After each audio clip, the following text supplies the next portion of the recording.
भाई अब तो फेमस हो गया, म्याऊं लाडले घोप घोप घोप। तो मेरी जान, तुमने जो प्यार भरा है ना मेरे लॉन्ग वीडियो में, आए हाय, उसे देखकर तो मेरी कच्ची गीली हो गई। और जैसा कि मैंने कहा था, अगर इस वीडियो पे 1 के लाइक आए तभी नेक्स्ट वीडियो आएगी। हाँ लाडली, ये लॉन्ग वीडियो ही है और इसे देखकर आपका पानी अवश्य ही निकल जाएगा हंसते हंसते। इसीलिए जल्दी से शांति से बैठ जाओ और आराम से देखो मेरी वीडियो। तो मित्रों, आज की इस विचित्र वीडियो में हमारे महान हाथीराज का हम चड्डी बनियान फाड़ के उनकी बहन का पकोड़ा तलेंगे। मतलब अगर मैं सीधी सीधी भाषा में बकूं तो आज हम उन्हें रोस्ट करेंगे। वैसे अगर आपको वीडियो पसंद आने लग गई हो अभी से ही, तो सब्सक्राइब के बटन को दबोच लेना और उसके साइड वाले घंटे को फाड़ देना। एंड अगर ज्यादा पसंद आ गई तो उसके साइड में ठेंगा भी है जिसे कि हिला लेना। Now without wasting any time, let's start the video. खड़ूस हाशीरा, ये गुड़ का रस पर्सनली मेरा हेटेड है, नॉट घृणा वाला, लेकिन ये मेरी आंखों के गोटों के अंदर ना चुभता है कांटे की तरह। इस बंदे को देख कर ना मुझे मेरी टीचर्स की याद आ जाती थी, जो कि अपनी बीवी से झगड़ा झुगड़ा लपेट कर स्कूल आ जाया करते थे। और फिर उनका काम ही क्या रहता था, वो लोग सिर्फ हमारी बुंड मारने के फिराक में रहते थे। सनैमी का लुक वैसे तो 10 on 10 है, एक्सेप्ट हिज फेस। ऐसा लगता है किसी बीजेपी के नेता ने रोड बना दी हो, सिर्फ दरारें और गड्ढे हैं सिवाय चमड़े के। वैसे तो मैंने इस महापुरुष के बारे में कभी उतना गलत सुना नहीं है, लेकिन जब भी मैं इसको देखता हूँ तो मुझे ऐसा लगता है कि इसको कोई प्रेशर आ रहा होगा गू का, और जब देखो तब वो दूसरों के पीछे उंगली करता रहेगा। और हाँ, इसके भौंकने और चिल्लाने को कैसे भूल सकते हैं हम। ये सफेद मुर्गा ना अपने आप को बहुत ज्यादा 30 मार का समझता है डीमन स्लेयर का, लेकिन क्या फायदा जब एंड में एक 1.5 फुटिये से ही नाइट ट्रेनिंग के वक्त लुलवा जाए। एंड डे ट्रेनिंग में भी अपने पुट्ठे के छेद का दम लगाकर भी इस वाटर टाइप पोकेमोन को नहीं हरा पाया, उससे भी छिद गया। सनैमी की अगर हम खासियत की पोल पट्टी खोले तो वो है इसका रॉ स्ट्रेंथ और रक्त। बट तुम मानो ना मानो, डीमंस को मारने के लिए मुक्का और लात उतना ही काम करता है जितना तुम्हारा पेपर में दिमाग। क्योंकि मेरा भी अभी ना 11th का पेपर निपटा है और मैं रिलेट कर सकता हूँ कैसा लगता है। सनैमी के खून का नाम है मरैची ब्लड। सुनने में तो ऐसा लग रहा है कि बस अभी नुन्नू खोलकर सभी डीमंस के मुंह में दे देगा और खून की पेशाब कर देगा सबके ऊपर और डीमंस लोग पगला जाएंगे। बट इन रियलिटी ऐसा कुछ भी नहीं है। डीमंस को बस इसका खून बेहद ज्यादा पसंद है, तो मतलब अगर हम देखें तो इसका कोई सेंस नहीं बनता। एक तरीके से इसका खून मुठ बराबर है।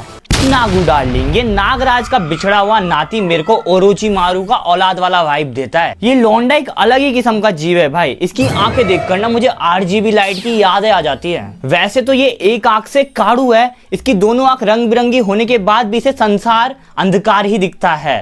तो मानो ना मानो, ये झंडू भी बहुत खड़ूस किस्म का है। जो मतलब पहला वाला था ना, उसका तो खैर टट्टी का प्रेशर था, इसका तो ऐसे लगता है कि जैसा अभी पाद मार देगा। बाय द वे, कम से कम सनैमी भाई अपना क्रोध व्यतीत तो कर सकता था अपना मुख फाड़ के, बट इस भाई का तो मुंह ही फटा हुआ है, ये कैसे करेगा। एक्चुअली में इसके बचपन में इसके साथ बेहद ही गंदा दुष्कर्म हुआ था। बहुत हो गई इसके चित्र के बारे में निंदा करते हुए, अब इसके पर्सनल लाइफ में थोड़ी अपनी आंखों की गोटियां गड़ाते हैं। एज वी ऑल नो, ये नागिन जैसा दिखने वाला लेंडू एकदम बुराटा बराबर हो, पर इसकी बहू एकदम 10 on 10 है भाई, जिसे देखकर ही मेरे मुंह में ये आता है। अरे मादर छोड़, ये नहीं, अरे बोली वाली चीज आती है सालो।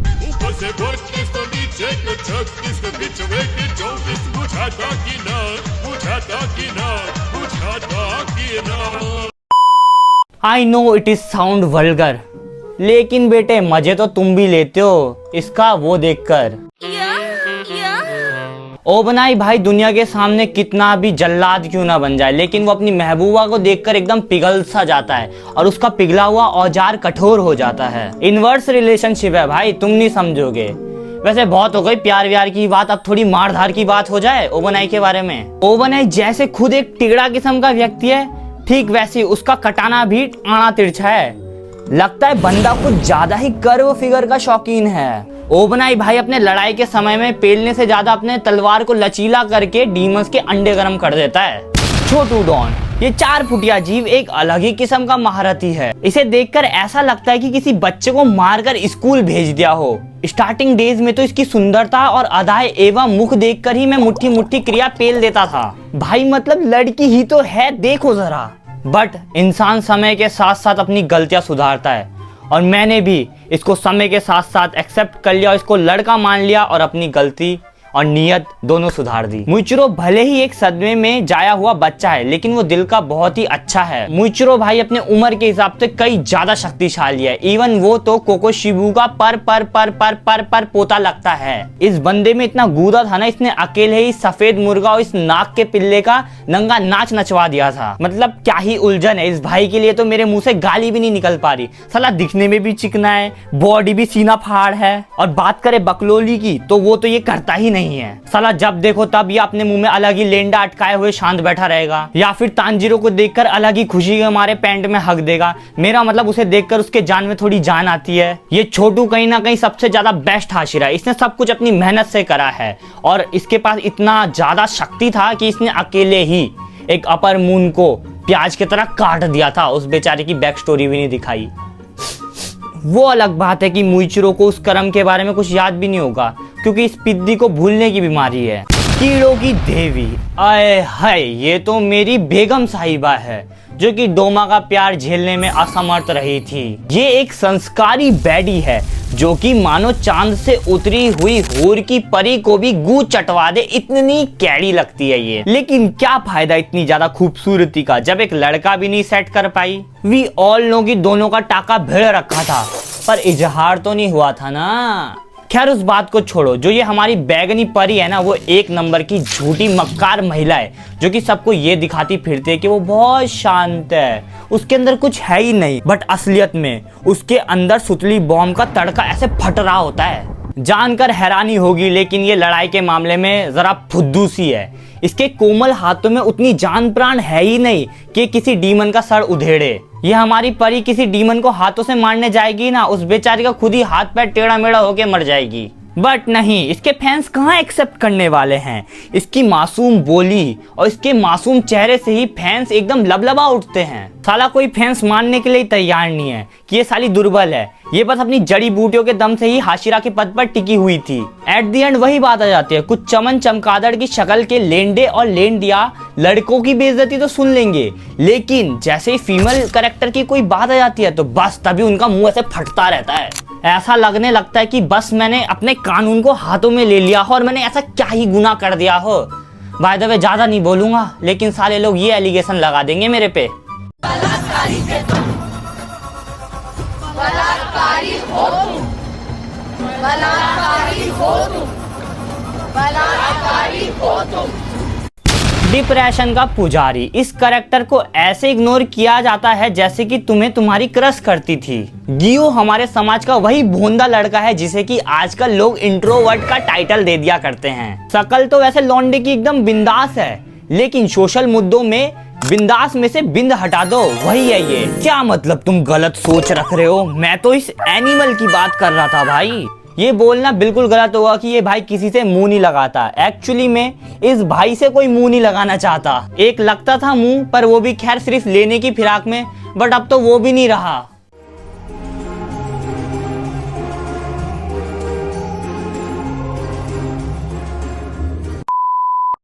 देखो ग्यू की एक बात अच्छी है कि इसी के वजह से ही डीमन स्लेयर चलता हुआ आ रहा है, नहीं तो ये पहले एपिसोड में ही तांजीरो को अपने वाटर ब्रीथिंग में डुबाकर मार देता और नेजुको का मार मार के मुंह दांत पैर सब तोड़ देता और धूप में अधनंगा करके छोड़ देता और वही सब समाप्त। अगर हम बात करें ग्यू भाई के डिशुम डिशुम की, तो वो बंदा इसमें इस बंदे को टक्कर दे देगा।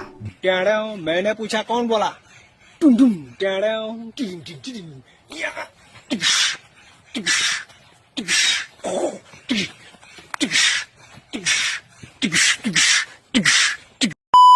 मतलब भाई इस बंदे ने लोअर मून को ऐसे काटा था जैसे तुम्हें तुम्हारी बंदी काटती है, एकदम स्मूथली। और फिर जब इसकी घमासान युद्ध अकादा कलवे से हुई तो अकादा इसे बस अपने एक ही मुक्के से इधर उधर चित किए जा रहा था, और जैसे ही बेचारे को जरा लड़ने का टाइम मिल रहा था तब ये मेन कैरेक्टर अपना नशे में जाकर ख्याली पुलाव पकाकर एक जगह ही लेंडे की तरह अटक जा रहा था। आई नो दोनों ने मिलकर अकादा भाई का मारते मारते सिस्टम हैंग कर दिया था, लेकिन अकादा ने भी उम्मीद से ज्यादा ही इनको बजा डाला था। वो तो अकादा ने गिव अप कर लिया, वरना तो ये ग्यू दादा अभी अपने बंदी की बाहों में पहुंच चुका होता।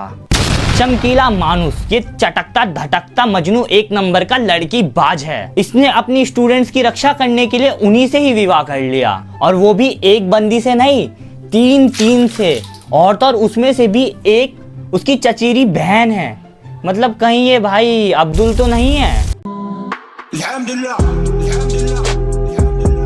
Bye the way, no hate for any community.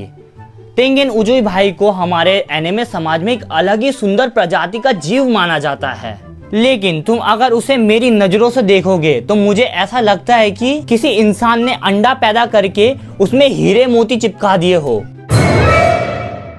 ये तुम लोगों को कहां से हैंडसम लगता है? चलो मैं लड़का हूं, खैर मुझे ये अच्छा नहीं लग रहा, पर लड़कियों तुम्हारी चॉइस क्या इतनी गंदी थी? ये उम्मीद तो नहीं है भाई।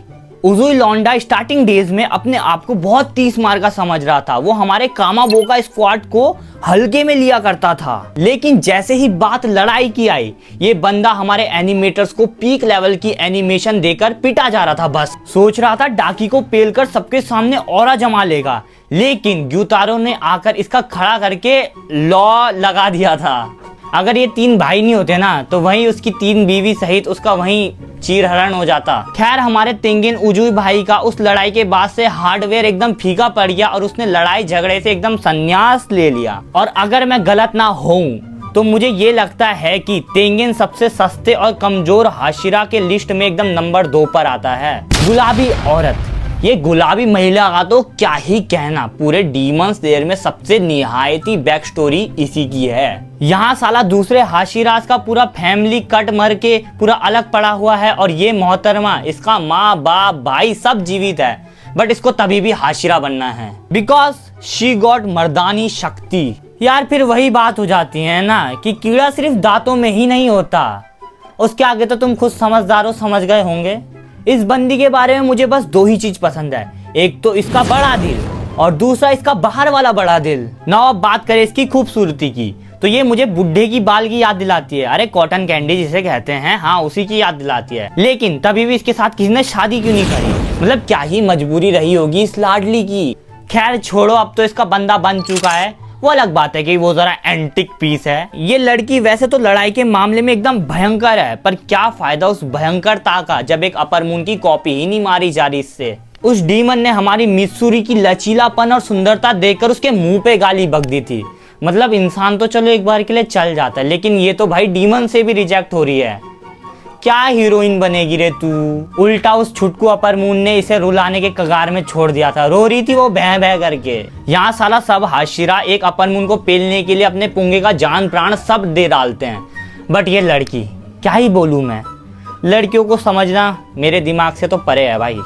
आग का दीवाना, भाई अब देखो तुम बुरा मानो या भला मानो, मैं इसे भी रोस्ट करूंगा। वो अलग बात है कि ये मेरे दिल का चिराग है, पर मैं करूंगा। वेल ये अग्नि शक्ति धारण करने वाला चूजा एक अलग ही तोप है भाई। इस बंदे के अंदर एक अलग ही किस्म की आग थी जो कि बस हमारे नितंब के अंदर ही जल सकती है दूसरों को देखकर। रेन गोकू को हम सभी एक महान हाशिरास का दर्जा देते हैं बिकॉज ऑफ इट्स शुद्ध कर्म। बंदे ने इस झमूरे को मारने की कोशिश तो एकदम फुल करी थी, लेकिन बेचारे का टाइम जरा बुरा चल रहा था। अकादा बिना कोई अपना हाथ और पैर का ज्यादा जान लगाए उसका लड्डू बनाया जा रहा था, और बीच बीच में मार मार के उसे ये भी बताया जा रहा था कि डीमन बनने के बाद उसे क्या क्या फायदे और अच्छी अच्छी चीजें मिलेगी।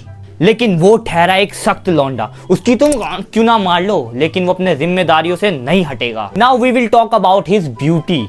वैसे तो ये दिखने में एकदम महंगा विद बहरा एडिशन है, बिकॉज अगर तुम इसके कान के सामने से गाली भी बक दोगे ना तो ये तभी भी नहीं सुन पाएगा। अगर हम इसके खानदान में भी नजर डालें तो इसके बाप दादा माँ चाचा सब एक जैसे हैं साले। ऐसा लगता है कि ये चीनी लोगों की जनसंख्या को टक्कर देना चाह रहे सेम लुकिंग फेस के मामले में। बाय द वे इनके घर की बहू बेटियां अपने मर्द को पहचानती कैसे होंगी? आई नो रेन गोकू कोई हैंडसम नहीं है, बट वो हमारे जिगर का टुकड़ा है। पर एनिमेटर ने ऐसा कौन सा गांजा चढ़ाया था उस दिन जो रेन गोकू को ही उसने कॉपी पेस्ट मार के उसकी पूरी फैमिली बना दी? चट्टानों का मसीहा, भाई साहब इसे देखकर तो मुझे खली अंकल की याद आ जाती है। सालू की एकदम आवाज भी एक जैसी है, एकदम गंभीर। ग्योमे के जीवन में बेहद ही ज्यादा दुख दर्द पीड़ा है। एक तो वो साला अंधा पैदा हुआ, उसमें भी साला उसके माँ बाप सब चल बसे। देन वो मंदिर में जाकर बच्चे पालने लग गया, लेकिन उन्हीं बच्चों के झुंड में से एक चमगादड़ के पिल्ले ने मंदिर के अंदर डीमन घुसोड़ दिया और ग्योमे संग सभी बच्चों की फील्डिंग सेट कर दी। बट बेचारे ने जैसे ना तैसे करके उस डीमन को पेला और एक बच्ची को बचाया, लेकिन जिस बच्ची को बचाया उसी ने ही मोहल्ला इकट्ठा करके जो में कोई हत्यारा ठहरा दिया, फिर क्या हमारा भाई जेल में चला गया। मतलब देखो भाई, पर्सनली अगर मेरे साथ होता ना, मैं भले ही डाकी का चाट लेता और डीमन बन जाता, लेकिन सबका घी खत्म कर देता भाई एक ही बार में। ग्यो में अपने आप में ये एक अलग जीव है, वो इंसानों की प्रजाति से नहीं आता भाई। वो भले ही एक अंधा है, लेकिन उसे सब कुछ 4K क्वालिटी में एकदम कड़क दिखती है। उसको अंधा बनाने का कोई सवाल ही नहीं उठता, कोई सेंस है इस बात में। और बात करें इसके कद की, कद तो भाई मानो मुइचिरो और शिनोबू इसके औजार बराबर तक नहीं पहुंच पाते। वो तो खैर भगवान की कृपा से इसकी कोई महबूबा नहीं है, वरना तो वो उसका छोटा डीमन ही नहीं संभाल पाती। खैर आपको क्या लगता है, डाकी इसका झेल पाएगी गुप्त शक्तियां?